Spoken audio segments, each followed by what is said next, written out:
తెలంగాణ రాష్ట్ర ప్రభుత్వం కులగణన చేస్తా అని 2024 ఫిబ్రవరిలో కేబినెట్ తీర్మానం చేసింది. చేసిన తర్వాత దాదాపు 8 నెలల కాలం పాటు దాని ఫైల్ను పక్కకు పాడేసింది. పాడేయడం అంటే ఇంట్రెస్ట్ లేక కాదు, వాళ్ళకున్న ఇంట్రెస్ట్ వేరు.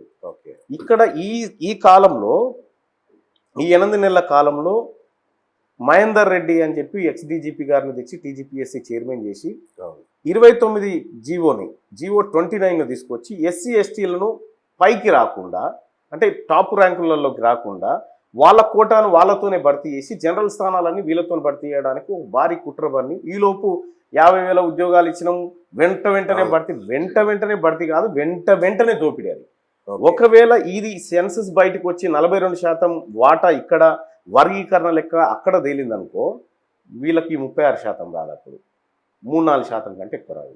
ఇదంతా ఒక కుట్రలో భాగంగా చేసినటువంటి వ్యవహారం. వీటన్నిటి కారణం ఏంది? అధికారం ఎవరి చేతులలో ఉంటే వాళ్ళకి ఎక్కువ ప్రయోజనం జరుగుతూ ఉంది.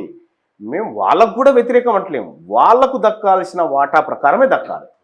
ఇతరుల వాటాలు వాళ్ళు తీసుకున్నప్పుడు సహజంగానే అధికార మార్పిడి కోరుకుంటుంది ఈ సమాజం. అందుకోసం తెలంగాణ రాష్ట్రంలో బీసీ సీఎం రావాలని చెప్పి మా ఆకాంక్ష. రైట్.